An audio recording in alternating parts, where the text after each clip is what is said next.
we are right now, and just what we're doing as a church is maturing to that understanding. Is that there's a difference, and we shouldn't want to remain childish, and we shouldn't want to stay where we are, but at the same time understanding that it ain't because you just want to, right? That there is actual real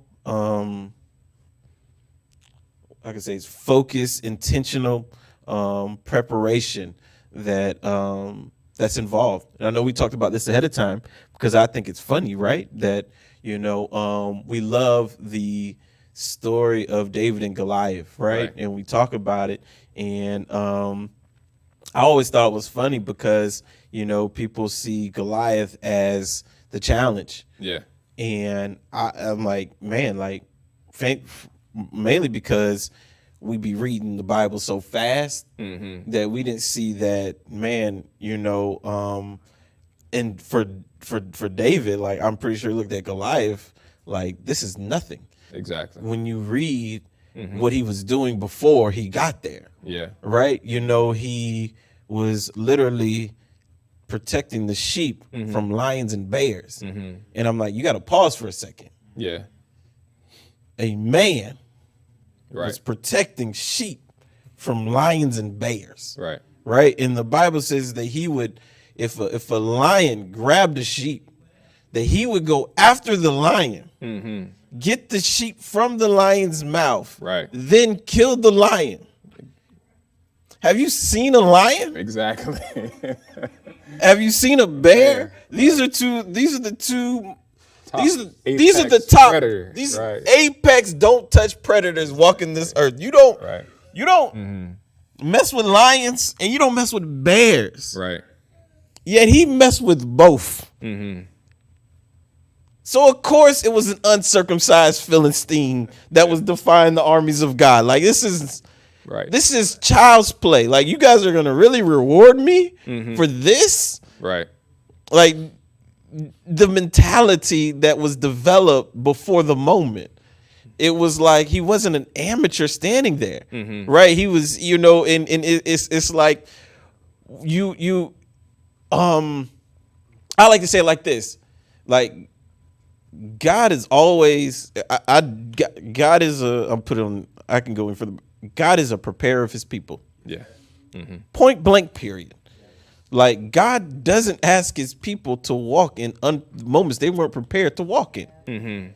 He doesn't do it. I don't see it anywhere in the Bible, right? Where now what we often don't do is reflect on what we've been through to see what we're prepared for. Right. But what I can guarantee you right now, in every believer's life, they are prepared to do something extremely well right now. Right.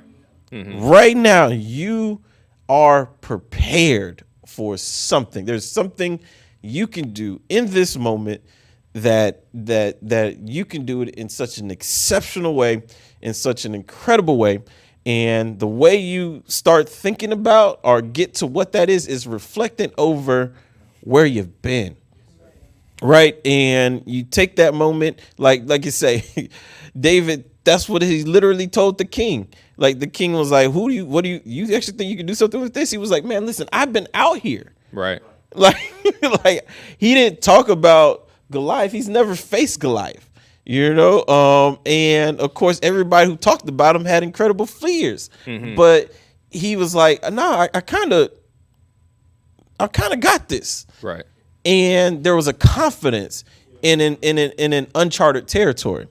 But the confidence in the uncharted territory came from him properly reflecting over what he had actually been through. Right. And that's the part. David acted like a grown man. In that like situation. a grown man, like a grown man, like you that spiritual maturity, right? And because I think, it's so, what is all this on too, right? Man, like, you got to be careful with church. I'm just going to say that, right?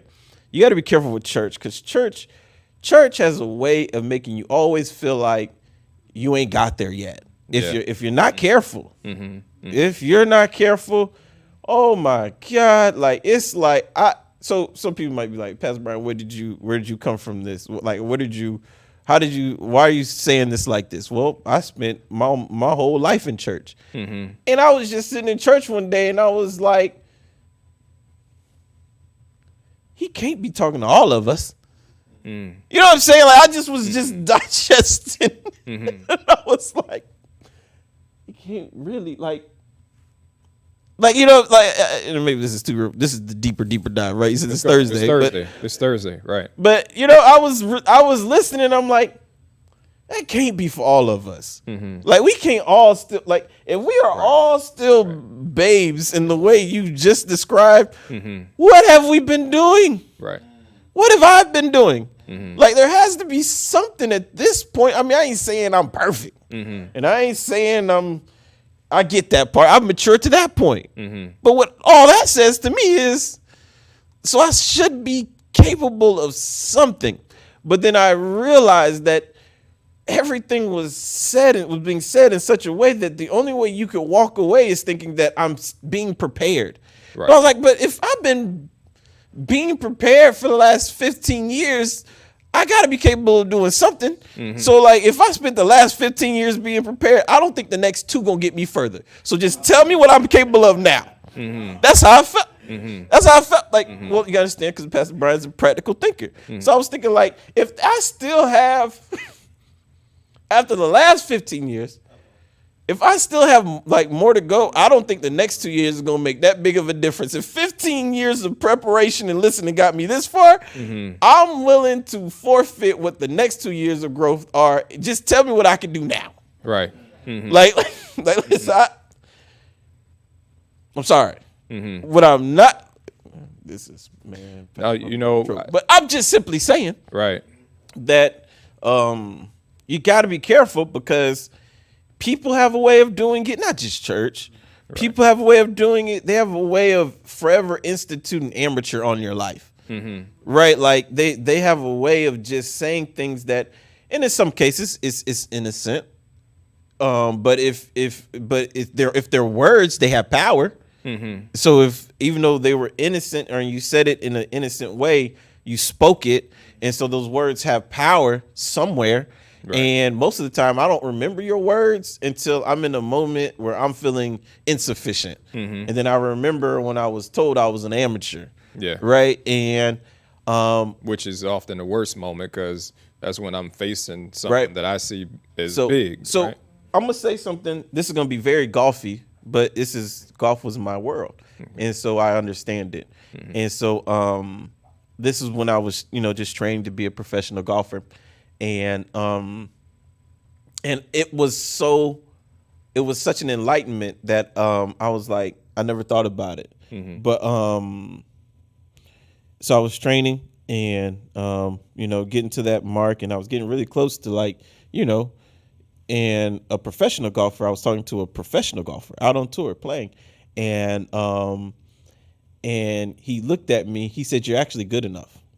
That's and good. I was like, what do you mean? I'm not good enough, right? I can't. I'm not as good as you. And he was like, yeah, you are. And I was like, no, man, no, clearly not, right? He was like, he said, the next thing you need to be good isn't your fault. And I was like, man, what do you mean? It ain't my fault. He said, you ever notice something? And I was like, I'm about to get real golfy. He said, out on tour, we complain when the conditions aren't consistent. And I was like, y'all do. Like, if out on tour, right? I'm gonna get real golfy, but hopefully I can say it in a way where people get it. But anybody who's played putt, right? You go out, you play putt, and you roll the ball. You notice how the ball is moving fast on the grass. Well, out on tour, or in golf courses, it's called the speed of the green. Like, every green can roll a different speed. And you're trying to guess how fast this green is before you hit it. Because if I know how fast this ball gonna roll, then I know how hard to hit it. Right. Well, the thing is, when you're out playing amateur golf, the people who take care of the greens, they're not held accountable to keep them the same speed. Yeah. Right. And so as you're going from green to green, playing amateur golf, you have to almost guess how fast this green is before you hit the ball. Well, what does that do? That gives you another thing you have to think about, what takes away confidence. Well, out on tour, the greenskeepers are mandated to keep every green rolling the same speed. The practice green, every green has to roll the same speed. What does that do? That gives a professional golfer the confidence to know before they strike it how fast it's going to be. That's one less thing they have to think about. And so he was trying to say, he said, listen, Brian, you got to understand, you're good, but the conditions you're playing in can't bring the best out of you. Like, you think that there's something you can pick up. And what I'm telling you is where you're playing isn't set up for your advantage. I have an advantage as a professional because of the conditions that I'm playing in that give me the ability to be able to succeed because of how it's mandated. What am I saying, Pastor Brian? What are you saying, Pastor Brian? What am I saying? Let me break this down. A lot of times we are, the first thought is it's always you. Yeah. Let's just be honest. Like, and that's actually a leadership principle, you know, and sometimes God catches me because he'll be like, Brian, you're being a good leader by always owning it, but it ain't always you, boss. And if you're not careful, you can sit in a bunch of leadership teaching and walk away feeling condemned because leadership is always about ownership. Right. But it ain't always you, though. And God sometimes will catch me like, Brian, honestly, you're doing a great job with these conditions. You're doing an impeccable job with these conditions. And that's the part of our lives and our development that takes maturity. You know, it's childish not to consider your conditions in connection with your progress. Only children don't understand context. Children don't understand variables. Don't play in the road. Children, they don't get it. They, to your point, they don't get playing in the road is unsafe because they don't see a car. But a mature person understands a car can come in any moment, so playing in the road is not safe. And mature Christians understand context. Mature Christians understand variables. And they understand how to view their progress in light of the variables and conditions. Man. I hear, because behind that is the security and stability of knowing who you are in Christ. So all of that being true. Yes. And then I'm not bringing it back to me being insufficient, but I'm looking at the conditions that are around. Right. And just to close that conversation about the professional golfer, he was trying to get me to see, and I finally saw, he was like, you're not an amateur in skill, but you're an amateur because of condition. And man, this is deep. This is deep. This is about to be deep. This is going to be super deep. This is going to be, oh man. Okay. I'm just seeing if God want me to share it, right? But,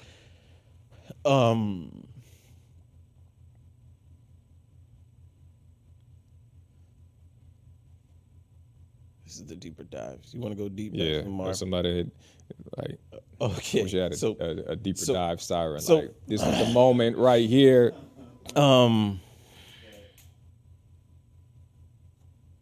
So there's a reality that is not bad when you understand it.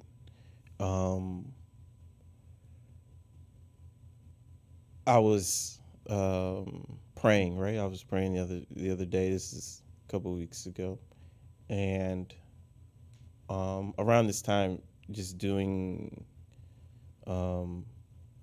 inventory, just all the stuff that we preach and reflect, all that type of stuff, and all of it landed on this statement. It landed on this statement, and this is the statement. The statement was, "Who you are will always be bound by whom you love." Mm-hmm. Who you are will always be bound by whom you love. And it's an understanding of progress. It's an understanding of potential. It's an understanding of becoming. It's an understanding of how to properly reconcile where you may be in comparison to where you could possibly be. Mm-hmm. Mm-hmm. And finally understanding that there actually is a cap on all things that you are. Mm-hmm. And that cap is all the people whom you love. Mm-hmm. You know, who you love will always be a leading decision maker, leading contributor to the decisions you make. Right. Mm-hmm. We all make decisions in context of the people we love. Mm-hmm. Whether we want to admit it or not, Right. whether we want to own it or not, when you're having to make a decision, what that decision, left or right, up or down, yes or no, what that decision actually is competing with is the people whom you love. Mm-hmm. And based upon how the people whom you love will respond, that impacts the decision you make. Right. Honestly, it's careless, callous, and unchristian to make a decision without referencing the people who you love in the decision that you're making. Right. But we all know these decisions set plateaus. They set potential. They set growth opportunity, right? And even break it simpler, like, man, what keeps me from moving to California and starting a church? Right. Shoot, the people I love live in Tampa. Right. Like, and so no matter how great the opportunity in California is, my decision in going is held in context, are bound to whom I love. Right. You tracking me, Pastor Mark? Yeah. And I'm saying this because when you finally come to peace with that, your life becomes so restful. When you finally become okay with that, like, no, there are plenty of things I can do. Right. But it's actually okay for what I can do to be bound to whom I love. Yeah. I love these people. So I'm not careless or like there's is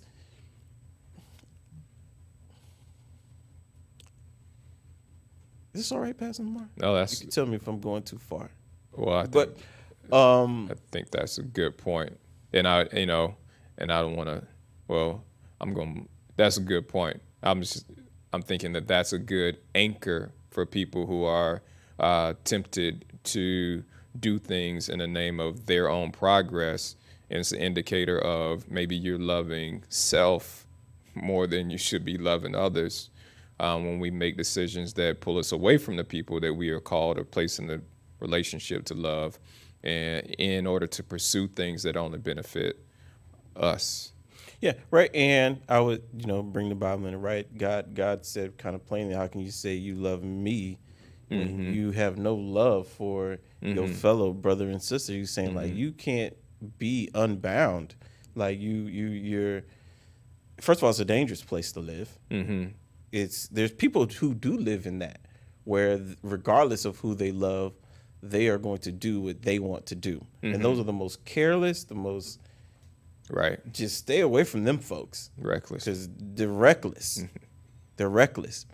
However, when you finally understand that your life is being shaped, and when I say shaped, because it's shaped because decisions you make and the choices you make shape majority of the reality you live. Right. But the decisions, if you trail it back, the decisions and the choices you make are 90% of the time, I would say 100% in a person who's healthy thinking, are 100% tethered to the people whom you love and the value you have of them, right? Like there's things I don't do because Rashida's my wife and I love her.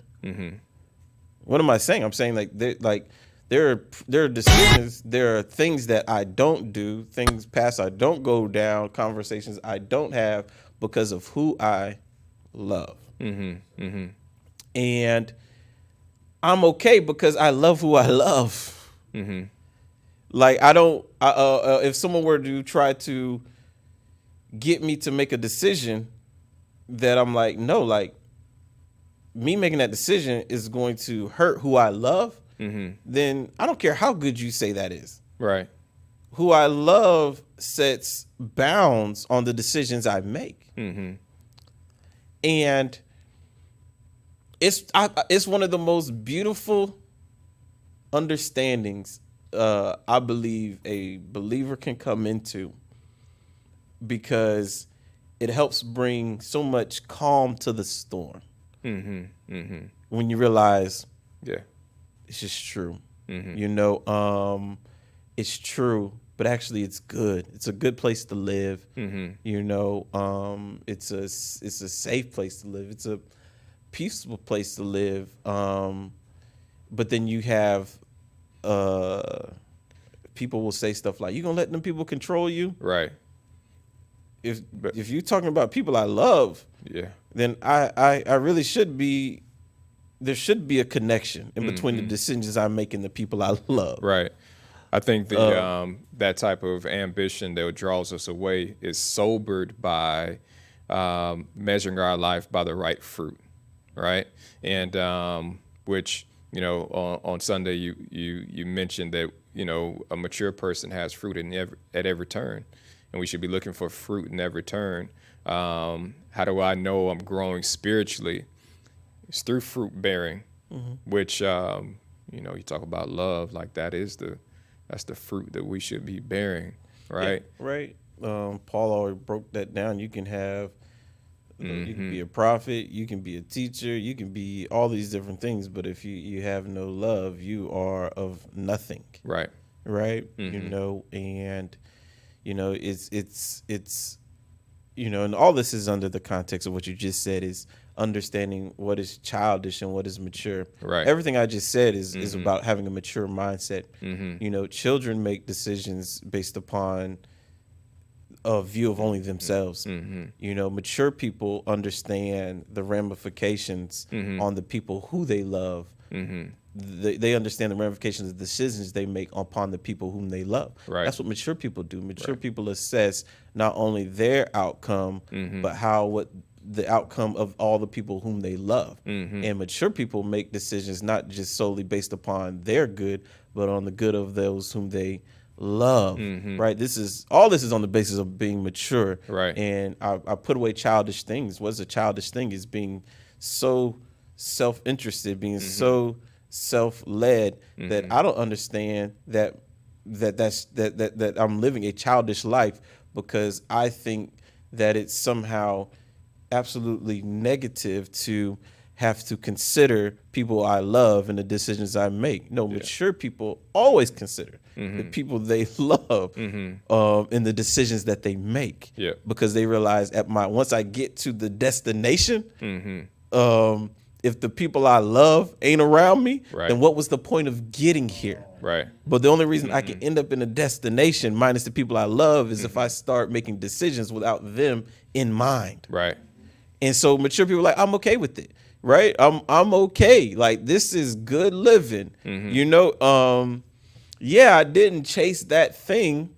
But that's simply because I love this person. And I'm okay. Right.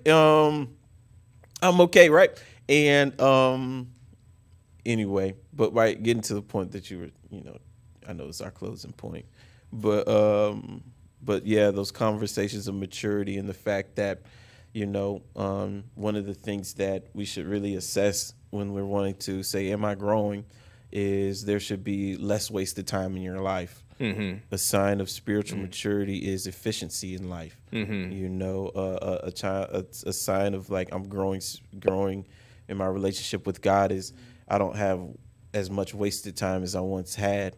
I look back over my life and I see far more efficiency.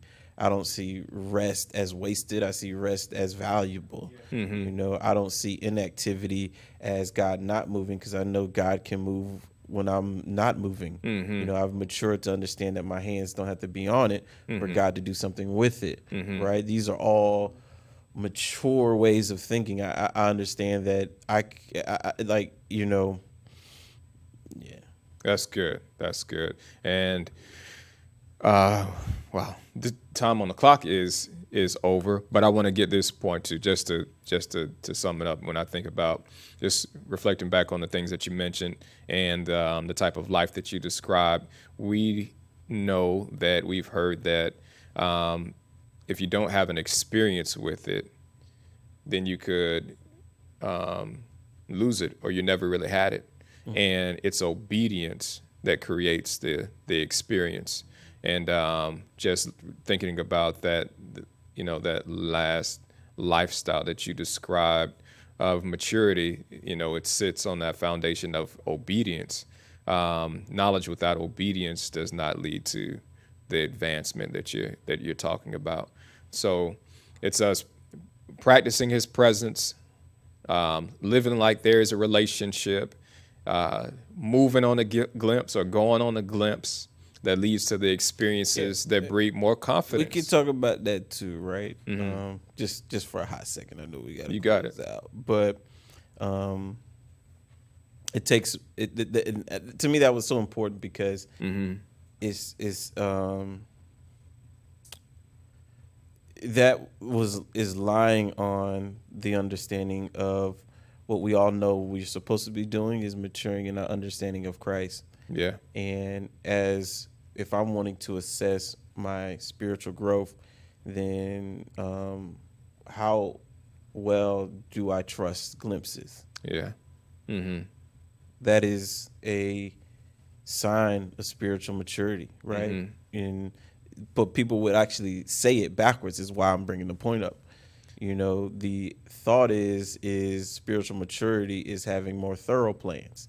Right. Spiritual maturity is having greater trust in plans. Right. Right. Like spiritual maturity is me being able to quickly recognize and easily recognize Jesus in the smallest of things. That is so when we talk about, I call it a glimpse, what you're saying is I matured to the point to where I actually can walk by faith and not by sight. And so I didn't need to see it in order to take a step towards it, because I understand that obedience is which is mature, right? Maturity. I understand how obedience, and I love, just how Pastor always defined it, right? Success is obedience, right? So my success is defined by obedience, right?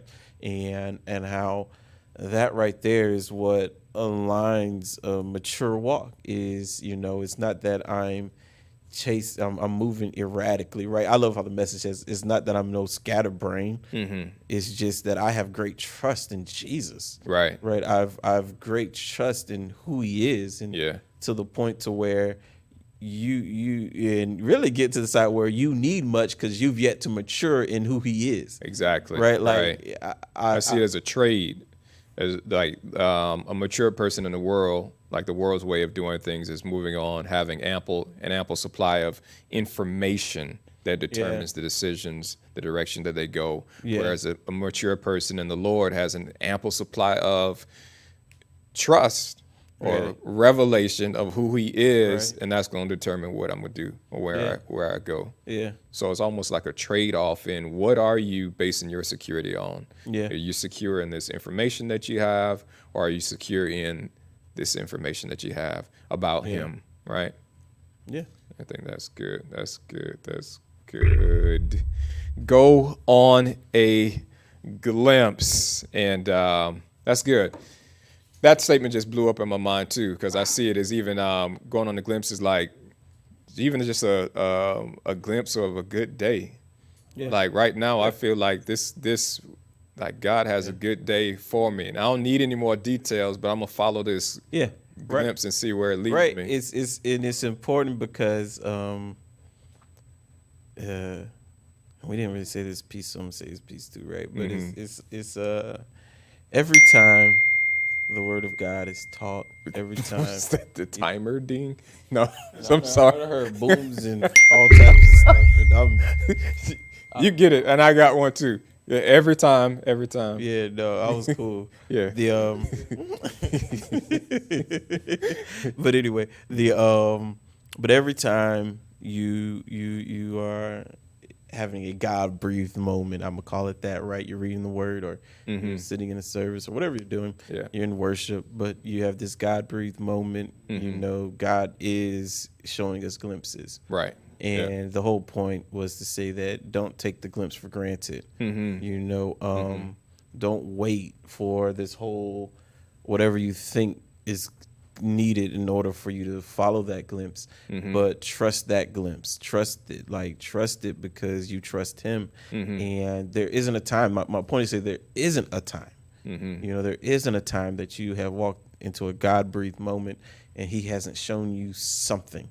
But we just we don't we see the something, and it's like we are to the point of message. It's like we're like, oh, I'm gonna chew on it until I can get more, and you don't realize that was the whole thing he was showing you, and that was it. And but it takes great trust in him to trust that little that you got, but don't devalue it. That is something like it.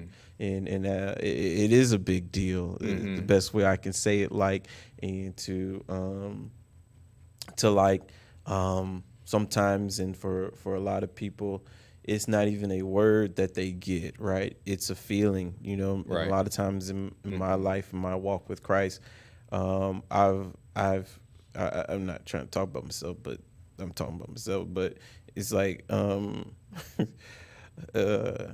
and I'm saying this in context, but I'm saying it in context because of what we're saying. It's not even really how I even look at myself, but I'm just saying I've grown to the fact, or matured to the fact that even when it's just a feeling, I trust it. Like sometimes I just feel like this could be better. I don't know what better is. I don't know what better looks like, but then I start just following better. Yeah. You know, but I just feel like this could be better. And I'm saying that because, you know, if mature Christians or grown Christians start sharing that with people who are coming to know Christ, they don't understand the fullness in which he can communicate with them. Right. And then, you know, they don't understand he's been talking to you the whole time, you know, but because say they mature Christians keep saying like, this is how they talk about it, right? They put on these massive presentations of what God said, and that throws off people in their growth sometimes because, you know, that's not how it always is. And so, Yeah, that's good stuff. Give God some praise for that. And I was just hearing as you're talking, like gardening with God, just gardening with God, spending that time, right? Gardening with God. I got to shout out Miss Deaconess Lillian Batson. She's over in St. Pete. She likes to spend time in her garden. Somebody make sure that Miss Lillian gets the deeper dive, and she can have that. You can have that, Miss Lillian. That's your the title of what you do, right? Gardening with God. I can see you teaching a lot of people how to practice his presence in the garden. So we're going to grow that. That's going to be something. Thank you so much for spending this time with us today on Thursday's Deeper Dive. We have a full fun weekend ahead. Not only do we have Sunday service, but on Saturday there's deacons training. There's more SOS classes to connect with. There's a baptism that's going to take place on Saturday, right? Sunday we have baptism. We also have baby dedication. So there's a lot happening here at Revealing Truth to get ready for, be excited about. And we look forward to either seeing you in person or catching you in the chat. Until next time, enjoy your day and keep being people who are most blessed. We love you. We'll see you soon. Has